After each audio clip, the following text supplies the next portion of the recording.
at any given time, we have multiplicity of thinking that's happening in our minds, a multiplicity of thoughts that are in our mind. We are thinking not just one thought. So when you are taking and you're thinking, oh, I'm getting anxious about the future, or I'm tripping about the future, it's actually the thought we chose. It's not the only thought you had. There were many thoughts you had. You chose the thought that was the most convenient at any given time. It's called firing and wiring of your neuron brains. They just automatically choose the path that you've always chosen. It could have happened because of, as a child, you were always neurologically choosing something to keep you safe. And so here you choose the path about, hey, future is going to suck. So, this is just a way to keep ourselves safe. That's all it is, right? So that's economy is gonna be bad. Oh, that's a way for us to feel safe right now in this moment, because we can go, oh, now I need to protect my money or whatever I need to do. So fear, while may feel like is something we don't want, our mind actually likes it because it keeps us safe and keeps us into the bounds of where it is. And so our mind so we don't go out and do things that seem a little bit scary, right? Or a little bit different than the natural programming of our mind. So at any given time, you have multiplicity of thoughts. There are many thoughts that you're choosing, you could choose from, but the one that you choose is the safest thought. And that's where you have the challenge of, or the observance of, am I choosing an empowered thought or a disempowered thought? Disempowered thought is any thought that is not helpful in the immediate or long-term future for you, right? And an empowered thought is something that you can logically, rationally, in control say, well, this is going to be more helpful to you or helpful to me in that direction. The first thing that we have to do to be able to use this tool is to have the understanding and the presence to say that this is what is happening in my mind right now. Like, for example, somebody who's future tripping, to not just keep future tripping, but actually go, oh shit, I am future tripping. Yes. That's the first step. First step is to go awareness. And that's something that we show in the program how to do. But you get aware to what, oh, that's what's happening for me right now. I am tripping on my future. I'm just creating this reality that does not exist, right? And I'm choosing a disempowered thought, because if I choose to think that economy is going to suck, I'm going to lose my job, guess what I'm going to do? I'm going to act from fear. I'm going to not take action. I'm going to feel like it's anyways going to be hell anyway, so what's the point? I'm going to start operating from a place of fear. It's not going to help me and create a more effective future. Let's say economy is going to go to shit. Let's say you will lose your job. But that's not helping you save the job or create a new job or create a new career out of it. You're just simply tripping on what's really bad already, or your mind has decided that it'll be bad already. What if we chose a different thought, right? Because we have the option, right? And if you give yourself the presence, so that's the thought I chose, you can challenge, what is the other thought that could happen? Let's assume the scenario is true. Economy is going bad. Okay, so let's draw out that scenario. Economy is going to be bad. People are going to lose jobs. People are going to look for other ways to make money. I can look for other ways to make money. What are the things that I could possibly learn right now while I do have my job that will give me the skill of the future?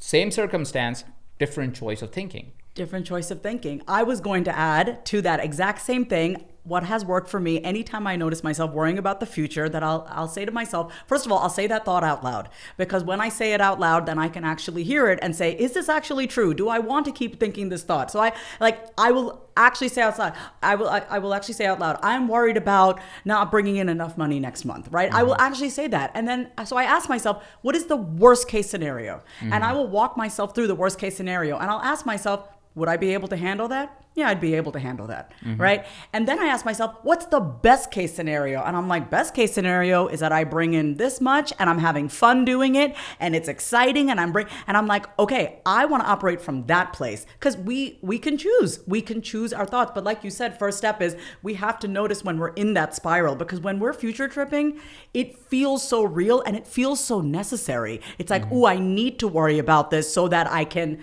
stay safe and protect myself. Absolutely. Yeah. I want to give an example of a scenario which happened recently, literally like yesterday or 2 days before.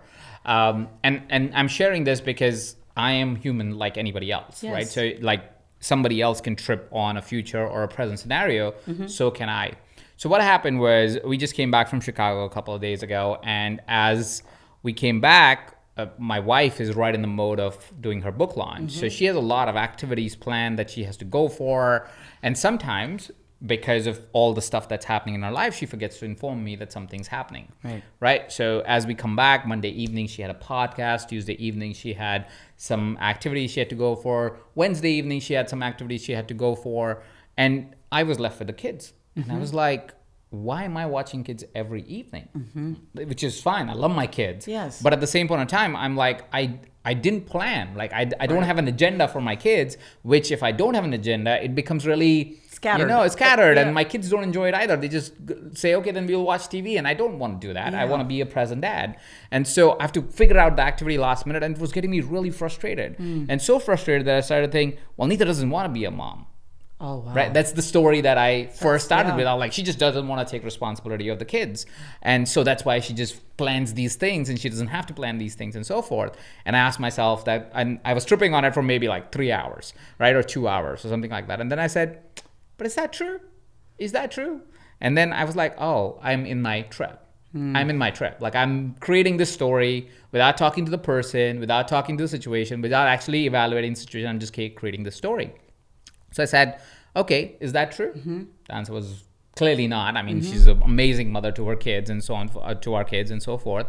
And so like, okay, so what is it that may be happening? And what is it that I need in the situation, right? What is it that is my desire that is being unfulfilled, or my need that is not being met, that may be leading me to have this emotion right now, Yeah. right? And so my question was, is that true? The answer is no. Then I said, okay, what is another option, or whatever a thought pattern that I could have? And the other thought pattern, I was like, well, maybe she was just so busy that she just forgot to inform. So she just needs to be brought to the awareness of that, hey, love, we can totally do this. I love my kids. I love hanging out with them. I just need a notification so I can plan something so I can actually have fun with them, instead of feeling like, oh, I'm going to come up with something last minute, and I have an 18-month-old daughter and a 4-year-old, so they need a little bit different plan. Yeah. Instead of doing that, I can Yeah. go, oh, I have a fun day today with fun evening on Wednesday with the kids. So let's plan something instead of me responding and reacting, and it would give me that space to be able to plan. So would you be open to sharing when you have something coming up, instead of just telling me 3 hours before? Because, I'm at work or I'm doing something, I have my own agenda, so I can make sure that I clear out some schedule, or I plan something, or whatever that might be, right? So, and I communicated that, and it was very nice, very comforting. Nita was like, you're absolutely right. I totally see you, that I should have informed. It was so hectic, I just completely forgot. I'll be more mindful. You know what I'm gonna do? I'm just gonna share that calendar, because it's on my calendar what I do. I'll just share it with you, so you know which evenings or which afternoons or which mornings I have a radio interview or a TV, because she's like on radio, TV, podcast all day, every day these days. Like literally today she left for another thing like that, right? For Tampa for something like that. So she's like always on something, because it's the season of her book launch. And so I was like, okay, that's fair. And so suddenly I don't have the trigger, I don't have the challenge, I'm not doubting my wife. But to get to that place, you have to reorganize your thinking structure. You have to reorganize your thought and go, is that true? Am I actually believing this to be true? Is there an alternate thought? Could there be an alternate scenario? And if I could find those things, then it's easier for me to lean into a conversation that immediately solves that problem.